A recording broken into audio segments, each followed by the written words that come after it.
Hi friends. स्वागत है आपका अपने यूट्यूब चैनल द वैदिक आईक्यू में। और आज हम लोग जो टॉपिक कवर कर रहे हैं वो है आपका चैप्टर नंबर 6 इकोनॉमिक्स का बेसिक इकोनॉमिक एक्टिविटीज़। इसमें हम लोग देखेंगे कि इकोनॉमी में कौन कौन सी एक्टिविटीज़ होती हैं और उनका क्या रोल है, किस तरीके से वो काम करती हैं। ठीक है, सबसे पहले तो आप देखो बेसिक इकोनॉमिक एक्टिविटीज़ किस किस को हम कहते हैं। प्रोडक्शन, कंजम्पशन और कैपिटल फॉर्मेशन को हम कहते हैं बेसिक इकोनॉमिक एक्टिविटीज़। ठीक है, हम लगातार पढ़ते आ रहे हैं कि हमारे रिसोर्सेज बहुत स्कार्स हैं, है ना। उनको किस तरीके से हम प्रोडक्शन करते हैं, उन उन स्कार्स रिसोर्सेज को यूज़ करते हुए हम गुड्स एंड सर्विसेज का प्रोडक्शन करते हैं जो कि हमारी वांट्स और नीड्स को सेटिस्फाई करता है ना। अब देखो, गुड्स एंड सर्विसेज के प्रोडक्शन के लिए हमें क्या क्या चाहिए होता है। हमें चाहिए कुछ एक फैक्टर्स, जैसे कि लैंड, लेबर, कैपिटल और एंटरप्रेन्योरशिप। ठीक है, तो किसको बोलते हैं फैक्टर्स? लैंड, लेबर, कैपिटल और एंटरप्रेन्योरशिप। अभी हम डिटेल में पढ़ेंगे कि क्या क्या क्या चीजें हैं। ठीक है, तो कंजम्पशन किस चीज का होता है? गुड्स एंड सर्विसेज का होता है ना। और किस लिए होता है कंजम्पशन? ताकि इंडिविजुअल अपनी नीड या वांट को सेटिस्फाई कर सके। ठीक, चलो प्रोडक्शन के बारे में पढ़ते हैं हम। क्या है प्रोडक्शन? लगातार पढ़ते आ रहे हैं, प्रोडक्शन हम किस चीज का करते हैं? प्रोडक्शन गुड्स और सर्विसेज का होता है इकोनॉमिक्स में, है ना। और इसका गोल क्या है? सेटिस्फाई करना वांट्स का। ठीक, और ये गुड्स एंड सर्विसेज कहाँ पे मिलते हैं? मार्केट में मिलते हैं हमें, है ना। या तो फिर गवर्नमेंट प्रोवाइड करती है हमें बहुत ही नॉमिनल चार्ज लेकर के, है ना। तो प्रोडक्शन को कैसे डिफाइन करें जाए? Production is defined as creation of utility. Utility का कॉन्सेप्ट आप क्लास 12th में पढ़ोगे बहुत डिटेल में, तो अभी सिर्फ आप ये छोटी सी लाइन याद रख लो। Production is defined as creation of utility. ठीक, और जैसा कि मैंने बताया प्रोडक्शन में हम गुड्स एंड सर्विसेज का प्रोडक्शन करते हैं। तो गुड्स एंड सर्विसेज के प्रोडक्शन के लिए हमें क्या क्या चाहिए होता है? जो चीज़ें चाहिए उसको बोलते हैं फैक्टर्स। ठीक, और कौन कौन से फैक्टर्स होते हैं? Land, labour, capital and entrepreneurs. इन सबको हम बोलते हैं फैक्टर्स ऑफ प्रोडक्शन। ठीक है, अब एक एक करके इन फैक्टर्स ऑफ प्रोडक्शन को हम देखते हैं। लैंड, अब देखो कहीं भी अगर आप कोई फैक्ट्री लगी होगी तो उसके लिए लैंड तो चाहिए ना, है ना। या कोई भी आपको एक्टिविटी करने के लिए लैंड चाहिए। एग्रीकल्चर एक्टिविटी भी अगर आप करते हो तो लैंड तो चाहिए ना। तो लैंड आप या तो आपकी अपनी होगी, परचेज की हुई होगी, या तो फिर आप रेंट पे लोगे उसको, है ना। दो ऑप्शन हो सकते हैं। ठीक, आपकी बुक में लैंड के बारे में बिल्कुल ही इकोनॉमिक्स से अलग ही कंसेप्ट दे रखा है। तो बट मेजर आपका यही है इकोनॉमिक्स से रिलेटेड कि लैंड का क्या यूज़ है। या तो वहाँ फैक्ट्री लगी होगी, या फिर आप एग्रीकल्चर एक्टिविटी कर रहे होगे, या फिर आप एनिमल हस्बेंड्री से रिलेटेड भी एक्टिविटी कर रहे होगे। किसी भी टाइप की एक्टिविटी कर रहे होगे तो वहाँ आपको लैंड चाहिए चाहिए, है ना। या तो आपकी वो अपनी होगी, या फिर आप उसको लैंड पे रेंट पे लोगे।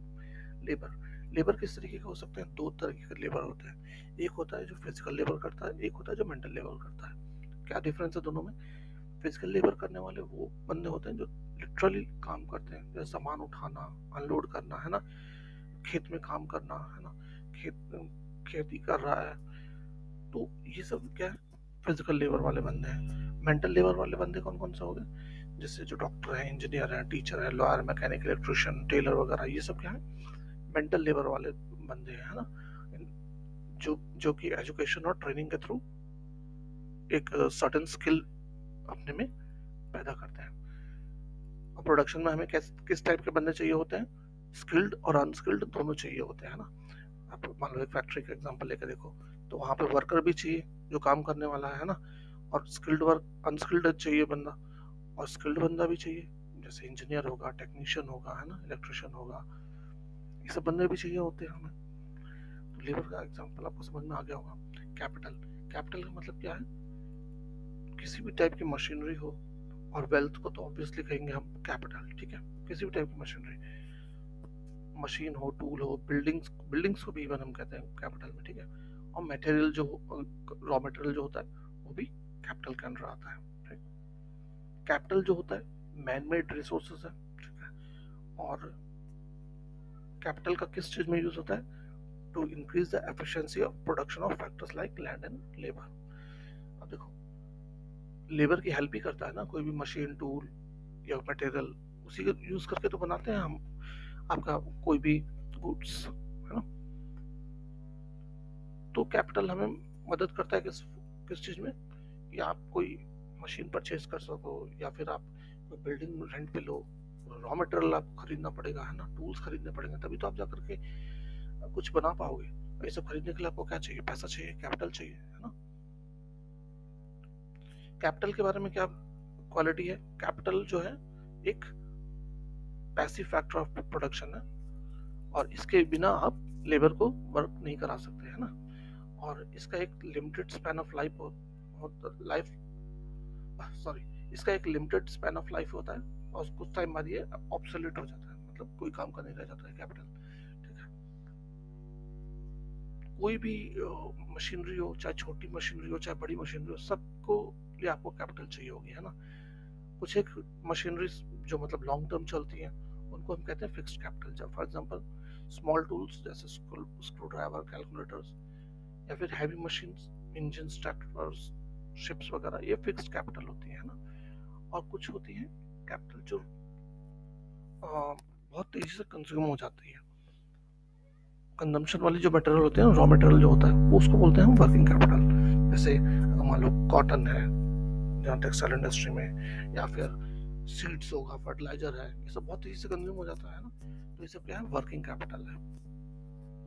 इन सब के लिए भी तो आपको पैसा चाहिए होगा ना, खरीद के लाने के लिए, है कि नहीं। फिर आता है एंटरप्रेनर, सबसे ज्यादा इम्पोर्टेंट। अब देखो, कोई फैक्ट्री लगाना या कोई काम शुरू करना है, तो उसके लिए कोई एक बंदा तो चाहिए, कोई ऐसा बंदा तो हो जो भाई लैंड का ये चूज करे, है ना, लेबर भी लाए, कैपिटल भी लगाए और रिस्क भी ले, है ना, सब कुछ चाहिए। और कितना प्रोडक्शन करना है, कहाँ बेचना है, ये सब भी उसी की अपनी रिस्पॉन्सिबिलिटी होगी, है ना। तो ऐसे बंदे को हम क्या कहते हैं, एंटरप्रेनर कहते हैं। ठीक है, कौन क्या होता है एंटरप्रेनर, वो बंदा जो डिसीजंस लेता है, प्रोडक्शन प्रोसेस को कंट्रोल करता है, रिस्क लेता है ना, ये सबको जो करे उसको हम कहते हैं एंटरप्रेनर। एंटरप्रेनर कैसा होना चाहिए, नॉलेजेबल होना चाहिए, उसको नॉलेज होनी चाहिए सब चीज़ों की, है ना, करेजियस भी होना चाहिए, और लीडरशिप क्वालिटीज भी उसमें होनी चाहिए। ठीक है, और एंटरप्रेनर का ऑब्जेक्टिव क्या होगा, मैक्सिमम प्रोडक्शन होना, है ना, और फिर मैक्सिमम प्रॉफिट भी वो चाहेगा।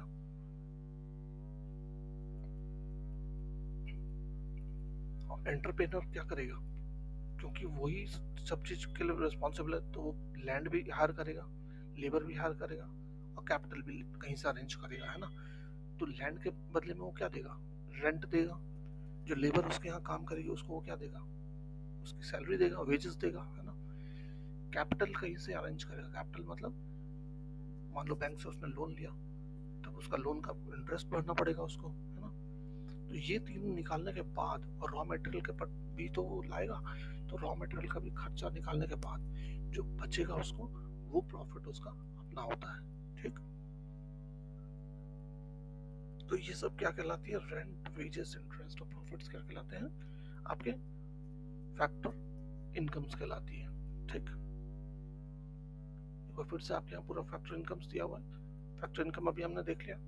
एंटरप्रेनर क्या करता है, फॉर एग्जांपल किसी से लैंड उसने ली थी, है ना, रेंट पे, तो वो उसको रेंट जो पे कर रहा है वो एक फैक्टर इनकम बन जाती है। उसके यहाँ लेबर्स वर्क करते हैं, कई टाइप के लेबर होंगे, टेक्निकल लेबर होंगे, मैनुअल लेबर होंगे, है ना, उनको वो सैलरी देता है, तो वो क्या बन जाती है, वो भी एक फैक्टर इनकम है ना। फिर वो क्या करता है, उसने मान लो अब उसको मशीन खरीदनी थी, मान लो, है ना, मशीन खरीदनी थी या कुछ और भी चीजें खरीदनी थी, तो उसके लिए उसने क्या किया, बैंक से लोन लिया, है ना। तो बैंक से लोन लिया तो उसको उसका इंटरेस्ट भी तो पे करना पड़ेगा, ऐसा थोड़ी बैंक फ्री में देती है, तो वो भी फैक्ट्री इनकम में जाएगी। और लास्ट में कोई इतना सारा काम, इतना सारा रिस्क ले रहा है तो किस लिए ले रहा है, भाई कुछ कमाने के लिए ले रहा है ना। तो कमाना मतलब क्या, प्रॉफिट हुआ उसका, तो प्रॉफिट एंटरप्रेनर का भी फैक्टर इनकम हुआ, है ना। वो इतनी मेहनत कर रहा है तो उसको भी तो कुछ पैसा मिलना चाहिए, तो उसकी फैक्टर इनकम क्या हुई, प्रॉफिट हुई। ठीक, तो आपको समझ में आ गया होगा पूरा टॉपिक फैक्टर इनकम का भी। अब आता है कंजम्पशन। कंजम्पशन, कैपिटल फॉर्मेशन, दो टॉपिक रह गए आपके, छोटे से हैं, देख लेते हैं तेजी से। देखो, कंजम्पशन क्या कर, किस चीज का कंजम्पशन होता है, अभी प्रोडक्शन जो हमने पूरा करवाया चीजों का, इतना सारा लैंड, लेबर, कैपिटल, एंटरप्रेनर की सर्विसेज लेकर के, वो क्या मकसद है, ताकि गुड्स एंड सर्विसेज मार्केट में कंज्यूम हो, है ना। कोई चीज़ कंज्यूम नहीं होगी तो कोई प्रोडक्शन ही नहीं होगा। अल्टीमेट नीड तो क्या है कि कंजम्पशन हो। कंजम्पशन कोई क्यों करेगा? तभी करना चाहेगा जब किसी की नीड होगी, किसी की वांट होगी, वो किसी चीज़ को खरीद के कंज्यूम करेगा ना, है ना। तो कंजम्पशन बहुत सारे आइटम्स का करते हैं हम लोग घर में। हम देखो क्या क्या चीज़ें करते हैं। आप ब्रेड भी खाते हो, सब्जी भी खाते हो, फल भी खाते हो, है ना। साथ में आपको बाइक भी चाहिए होती है, साइकिल भी चाहिए होती है, आपका इंटरनेट भी चाहिए आपको, है ना। और क्या चाहिए? दुनिया भर की चीज़ें चाहिए आपको। फिर आप सर्विसेज भी लेते हो बहुत सारे लोगों की। किस किस लोगों की सर्विस लेते हो? आप बाल कटाने जाते हो बार्बर के पास, है ना। कपड़े के लिए टेलर के पास जाते हो, डॉक्टर के पास जाते हो, टीचर, बैंक भी जाते हैं हम, है ना। इंश्योरेंस कंपनीज है, कितनी सारी है। आप किसी बड़ी सिटी में रहते हो तो मेट्रो है, टैक्सी वाला है ना। कितनी सारी सर्विसेज आप लेते हो।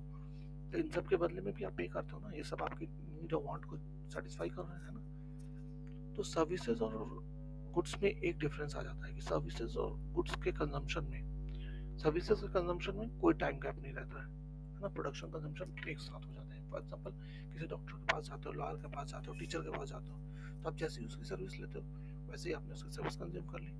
लेकिन गुड्स के केस में क्या होता है, कंजम्पशन और प्रोडक्शन में टाइम गैप होता है। जो गुड्स होता है पहले बनता है, फिर कहीं रखा जाता है फैक्ट्री में, फैक्ट्री से फिर वो आता है मार्केट में, मार्केट में फिर दुकान में रहता है, फिर आप जाते हो जाके खरीदते हो। तो देख लो टाइम गैप है प्रोडक्शन और कंजम्पशन में, है ना। सर्विसेज में टाइम गैप नहीं होता है। ठीक। कैपिटल फॉर्मेशन लास्ट टॉपिक है। अब देखो, मान लो आप कहीं वर्क करते हो, आपकी सैलरी मान लो 1,000 रुपए है, तो आप ऐसा थोड़ी है कि 1,000 उड़ा देते हो हर महीने, है ना। उसमें से क्या करते हैं, कुछ पैसा आप बचाते हैं ताकि फ्यूचर में उसका यूज करा जा सके। मान लो आपको कोई कार ही खरीदनी है, तो आप क्या करोगे, थोड़ा थोड़ा पैसा जोड़ोगे तभी तो जाके कार खरीदोगे। कार हो सकती है या बाइक हो सकती है, या फिर आप हो सकता है आपको कुछ खरीदना है, मोबाइल खरीदना नया, है ना। तो आप क्या करोगे, हर महीने थोड़ा थोड़ा पैसा जोड़ोगे तभी तो खरीद पाओगे ना उसको। तो ये क्या होगा, जो पैसा जोड़ रहे हो आप क्या कर रहे हो, आप कैपिटल फॉर्मेशन कर रहे हो, है ना। और कैपिटल फॉर्मेशन किस तरीके से होती है, जब आप कहीं पे उसको इन्वेस्ट करते हो। अब देखो, आप एक ऐड आता है हमेशा टीवी पे, म्यूचुअल फंड में इन्वेस्ट करो, म्यूचुअल फंड में इन्वेस्ट करो। वो क्यों बोलते हैं, क्योंकि अगर आप आज थोड़ा थोड़ा पैसा करके इन्वेस्ट करोगे तो फ्यूचर में आपको बहुत ज़्यादा पैसा मिलता है फ्यूचर में जाकर के, है ना। फॉर एग्जाम्पल आप हर महीने 4-5 हज़ार रुपये जमा करते हो बैंक में या म्यूचुअल फंड में, है ना। और म्यूचुअल फंड में जमा करते करते मान लो आपने 10 साल जमा किया, तो आपने कितना दिया, 5,000 के हिसाब से 6 लाख, 6 लाख रुपए जमा किया आपने 10 साल में, है ना। तो आपको हो सकता है मिले 8 लाख 9 लाख रुपए, डिपेंडिंग ऑन द मार्केट, है ना। मार्केट में कैसे वो रहा, लेकिन आपका क्या हुआ, कैपिटल फॉर्म हो गया, है ना। इसी तरीके से जब आप बैंक में जमा करते हो छोटी छोटी रकम, है ना, पैसा कि आप फ्यूचर में उसको रखोगे, घर में रखना भी सेफ नहीं है, बैंक में रहने दो।